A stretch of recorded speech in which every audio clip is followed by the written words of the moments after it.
ಶ್ರೀ ರಾಘವೇಂದ್ರ ಸ್ವಾಮಿಗಳ ಜನ್ಮ ನಕ್ಷತ್ರ ಮೃಗಶೀರ್ಷ. ಅವರು 1595ರಲ್ಲಿ ಪಾಲ್ಗುಣ ಮಾಸದ ಶುಕ್ಲ ನವಮಿಯಂದು ಗುರುವಾರದಂದು ಮೃಗಶೀರ್ಷದಲ್ಲಿ ಚಂದ್ರನೊಂದಿಗೆ ಜನಿಸಿದರು.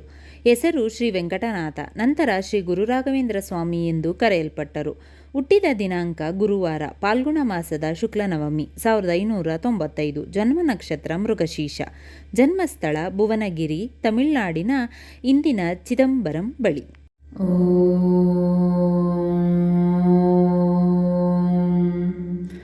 ನಮೋ ಶ್ರೀ